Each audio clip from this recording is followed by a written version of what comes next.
Welcome back to Trippy Commentaries. This is part 2 of our mock draft as we make our way to the 2014 NFL Draft, which I believe now is moved back into May, so it's going to take a while before we get to that. But, of course, we can look at all the players. We just got done with the Combine, so we know all the specs for most of the players here, and we can, of course, break down our entire mock draft.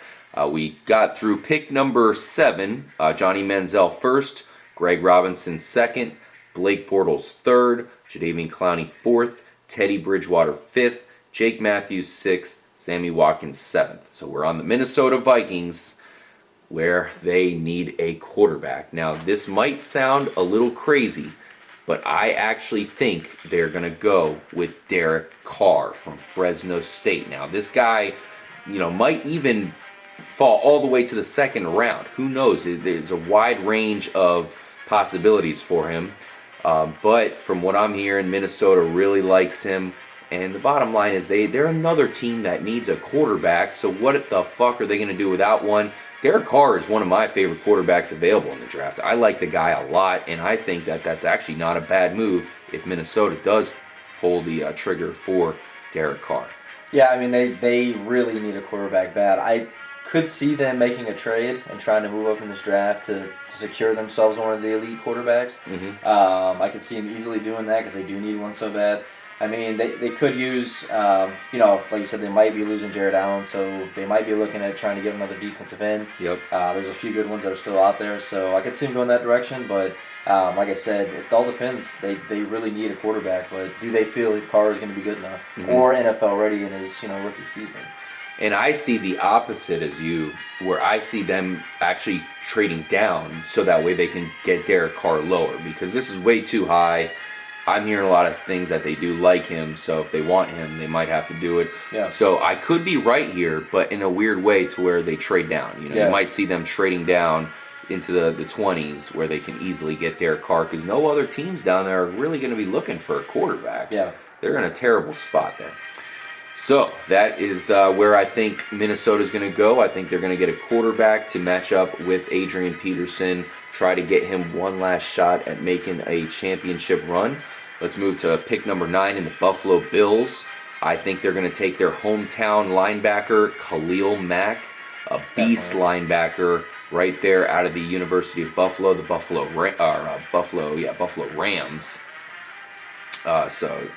Yeah. Or I'm sorry, Buffalo Bulls. I know I fucked Buffalo that Bulls. up. Yeah, I'd be confused for a second. But I mean, wow, if they can get a guy like him, he's a beast. I mean, he was one of the biggest linebackers I saw today in the Combine. He had like the third or fourth fastest time. He was all over the place, and like you said, this guy can bring it, man. I mean, he hits hard, and you pair him up with Kiko Alonso. They're starting to form a good defense in Buffalo. Yeah, I think Khalil Mack's a guy you might see go earlier. But if he gets to that point in Buffalo where they're probably not looking for a linebacker, they have a lot of good young defensive players, but you cannot pass up on him. You put Khalil Mack next to Kiko Alonso, Mario Williams on the other side. I mean, that has all the makings of a really dynamite defense. Yep. Let's move on to number 10, the Detroit Lions. Looked pretty good last year at times. Of course, they faded. They did not make the playoffs. And one of the reasons why is their shoddy defense. I mean, you could definitely say they need some offensive weapons as well. I think they could use a number 2 wide receiver next to Calvin Johnson, but I think they're going to pass up on that opportunity because there are a lot of good wide receivers available, and I think they're going to go with a cornerback right there out of their state of Michigan State's Darqueze Dennard. I think he'd be a great fit there in Detroit. Definitely a playmaker, and yeah, exactly. Coming from Michigan State, they already know who he is. They've watched plenty of film on him. They knew already that they had a chance to possibly get this guy. Great coverage cornerbacks is what they need. They desperately need this bad. Man, it'd be exactly. I mean, I'm sure Lions fans are like, "Oh my God, get Mike Evans or get somebody like that." We would just have it'd be a passing show. It'd be a field day. Yeah, it'd be a field day, but you gotta have defense. So learn from the Seahawks, man. Mm-hmm. And I think Darqueze Dennard just fits so well there, man. If they can actually get this guy, that would be a great fit for their defense. You already have a new coaching staff that's coming in, and I think they're going to fix Matthew Stafford. You already have Reggie Bush. You have all the tools available. Yeah, you do need another wide receiver, but there's plenty of other guys you can get in the second round, possibly even the third round. So I think the smart choice for the Lions is to go with the cornerback from Michigan State, the number 1 cornerback available in the draft. Let's move on to number 11, the Tennessee Titans. I think they're going to go with the defensive end out of Missouri. Not the one you're thinking. Not Michael Sam. I think they're going to go with Coney Ealy. Yeah. The best defensive end available in the draft, not including Khalil Mack if someone does decide to move him to end. But if you think of Tennessee, they really don't have the best pass rush. They do have the good defensive tackle, Jarrell Casey. But I think, obviously you put a big-time defensive end, which they don't have right now. They have Derek Morgan, some guys that they were hoping to be that good. If you put a guy in this level on that team, it's really going to do wonders for that defense. No, I was looking at them to go defensive end as well. D Ford's another guy that I think they could be contemplating going with as well. D Ford, a little more of, kind of your balanced defensive end. He's big enough, he takes on the run, eats up a lot of blockers, as to where Ealy, he's going to be coming flying off that corner, and he's going to give you an excellent pass rush. Both guys will, but yeah, I could see the Ealy going in that spot. Yeah, it's a little bit higher than some people project him, but he's quickly raising up the draft boards. Yeah, he is. And of course we do have some time before the draft, and I think he's just going to continue to rise. He's a stud player, and it's crazy that a player on his caliber is talked about going as low as as he has been, just because there's so many other good players available this year. We really got to say this is one of the best drafts that I've ever seen. I mean, since the 90s. So it's really crazy. Or 2 years ago too, as well. I mean, yeah, true. That was a good draft. You're right. Let's move on to the New York Football Giants. One thing they are known for in New York there is a good defense, but last season they kind of fell off, and there's a really good linebacker available, Anthony Barr out of UCLA, and he's a powerhouse linebacker. He's a knock you off off the ground, decleat your ass kind of linebacker. I cannot see the Giants passing on him. There's a couple different guys. Another situation where I think Mike Evans would fit in nicely with Akeem Nicks on the way out the door. But how can they pass up on Anthony Barr? He's a monster, and he would fit like a glove in that defense. Yeah, he would, and they need to bring that defense back. They know that's what got them to the Super Bowl. That's what's gotten them championships. You do make a good point about a wide receiver, because there's still some pretty good wide receivers left on this board. But I think a lot of teams are starting to see that they need to get defensive guys, and they need to build a good, solid defense. Yep, exactly. So I think they are not going to be able to pass up on Anthony Barr if he is indeed available. Number 13, the St. Louis Rams have another pick. Yes. Give credit to them because they have the number 2 pick and they have the number 13 pick. So we were talking about a guy that could possibly get up there, Sammy Watkins. Of course, I think they're going to go with Greg Robinson. Just too much of a beast for them to pass up at number 2. Right. Who do they have sitting there at the number 13 overall pick? None other than Big Mike Evans, a guy, of course, out of Texas A&M, was used to playing with Johnny Manziel, Johnny Football, and now you could have him right next to Tavon Austin. That would, of course, loosen up Austin. It would be a perfect fit for that St. Louis Ram offense. Yeah, Mike Evans is a guy you just throw the ball up to, and he comes down with it. He's been doing it all season long. They say, when Texas A&M was in the Big 12, you had good receivers, and everyone was downplaying Texas A&M or Big 12's cornerbacks. Well, now he's in the SEC, and this dude's doing it in the SEC over SEC cornerbacks. It just kind of makes you wonder, how good is he really? Is he even better than we think he is? Is he going to come in the NFL and just dominate like he was in college? Mm-hmm. He's a big guy. He's a guy that the Pucks may even want to go with him over Sammy Watkins. It's kind of interesting there. Sammy Watkins is obviously your big-time playmaker, but this guy here, all possession, you'd have 2 of the same guys running down the field with him and Vincent Jackson. Yeah, and I know you're a huge fan of Mike Evans. You've been talking about him for years now. And he's just a big-time player. He's one of those players that makes Johnny Manziel as good as he is. In fact, I think Johnny Manziel a lot of times. Yeah, Manziel might even be a little overrated because of Mike Evans. And I have Manziel going number 1 overall. That doesn't mean I think that he's the best quarterback overall. He's got Andre Johnson to bail him out, so I think he'll be all right. Exactly. That might work out pretty well there. And, of course, DeAndre Hopkins, a guy I would like a lot, especially here in year 2 of his career. So I think Mike Evans going to the Rams would be a great fit. I'm not a huge Sam Bradford fan, and I think that might hurt them this season. But he will have 2 pretty good young wide receivers, a great running game, a big-time offensive tackle in Greg Robinson. We'll see what the Rams can do this season under Jeff Fisher. Let's move on to the Chicago Bears. A lot of talk about them needing a big defensive tackle. In fact, a lot of members of the media have come out and said that they think they're going to get Timmy Jernigan if he is indeed available. And I agree. I mean, I looked at it, I did a lot of research, and I think you're going to see them draft Timmy Jernigan. He's a guy that could go earlier here. A lot of these other teams would love to have him on the squad, but I think he will be available, and I think you'll see the Bears run up to the podium to select him. Oh, and watch out for Aaron Donald to sneak up in that spot, because from the talk I've heard today, he had an excellent combine, probably looked the best. Now, what is a combine versus a game?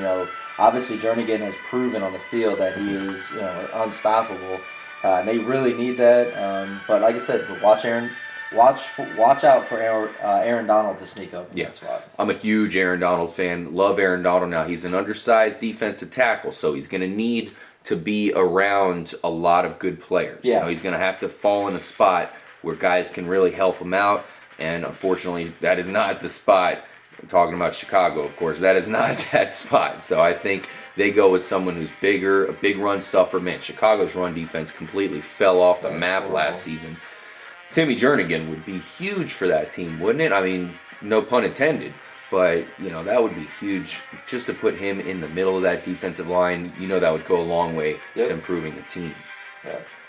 So let's move on. Let's get to the Pittsburgh Steelers. One thing they certainly need is a better offensive line. That's starting to hurt them. I mean, they've went a couple seasons. They've even made a Super Bowl with a subpar offensive line, but it's starting to show. You need to get a big-time offensive lineman there, and this draft is where you can do it. There's a lot of good offensive linemen available, and I think they make the pick with Taylor Lewan out of Michigan, another good offensive lineman available in this draft. He would be a great fit for that team, and it's just a position of need for the Steelers. Yeah, definitely. They could go wide receiver here because that's a position they need as well, but I think offensive line is a little bit more important. Well, they need to keep Roethlisberger healthy. I mean, he's getting older. Obviously, injuries are going to happen a lot more to him. They need to keep him healthy, and they haven't done a very good job of it. The guy's been getting beat up for most of his career so far, so they definitely could use the help there. And I like your pick. I think that's a guy that they'll go with. Yeah, that's what I thought when I saw that. When I saw he was still available, I was like, man, how can the Steelers pass up on him? Because he is probably the last really good offensive lineman left. Now there are a couple that in my mock draft are actually going to come up very soon. Yep. But he is the last. Like I would rate him damn near 5 stars with the other guys. The rest are probably 4.5 stars. It's a little nitpicky, but I just think Taylor Lewan is probably a shoo-in for a guaranteed good offensive tackle in the league. Let's move on to the Dallas Cowboys, the house that Jerry built.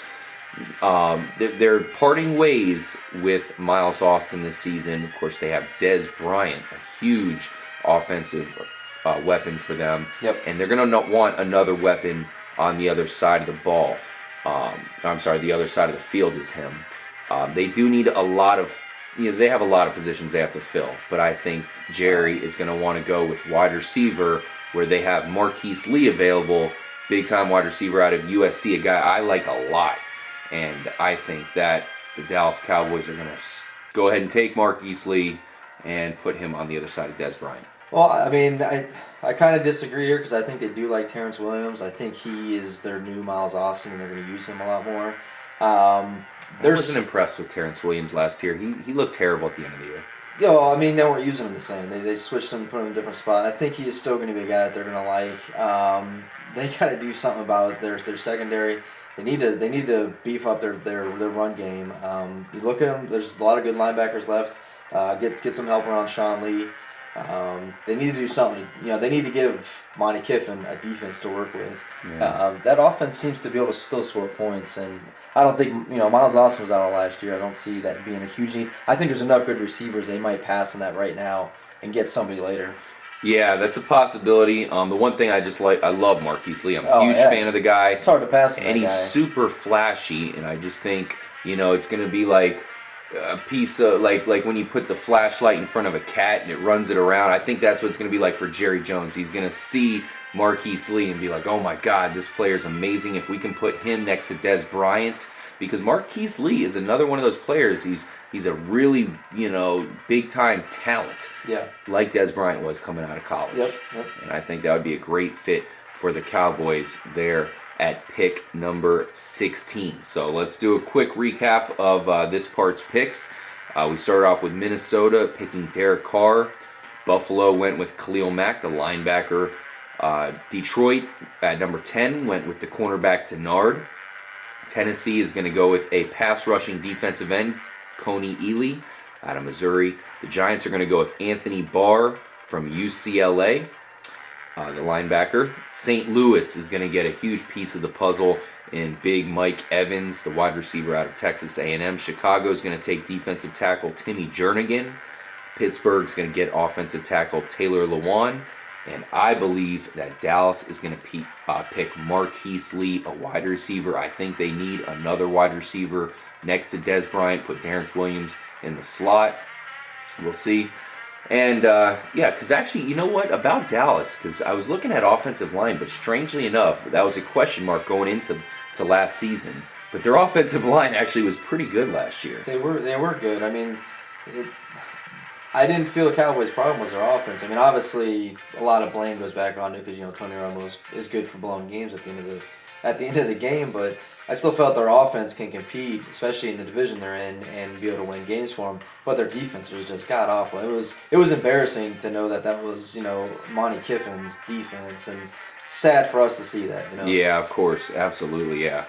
Definitely, Monty Kiffin is certainly not doing the job that he used to do, and that was part of this when I was looking at the Cowboys, because they need a lot of help at defense, and there's a lot of good players that they can get. And I was talking about offensive line. I brought that up because they could still use help in offensive line. I was thinking maybe Zach Martin out of Notre Dame, the big offensive tackle. He would be nice there. A guy I have not said yet, Aaron Donald. I mean, it looks like they are not going to re-sign Jason Hatcher at this point, a really good defensive tackle, so Aaron Donald would fit nicely there. Justin Gilbert would be another guy I could see the Cowboys going with, because now you'd have two young receivers that are really good, both on the outsides, and then Gilbert as well is a punt kick returner, a guy who makes big plays like that. Yeah, it's kind of a guy. That's kind of what the Cowboys are looking for. Yeah, that Gilbert would be a good, because then you'd have Brandon Carr, Maurice Claiborne, and Gilbert. That would definitely upgrade their defensive backs with Barry Church back there. Try to make their own little Legion of Boom or whatever. Yeah. They do have some pieces in the defense there, but we will see. Of course, the Dallas Cowboys need some work before they can get in I guess you could say, a championship contending mode. I think right now they definitely will be playoff contenders, but they need to get a couple more pieces to be championship contenders. Now, fortunately, their salary cap is pretty fucked up right now, so it's going to be hard for them to bring in some players. They're really going to have a good draft to take that team over the edge. So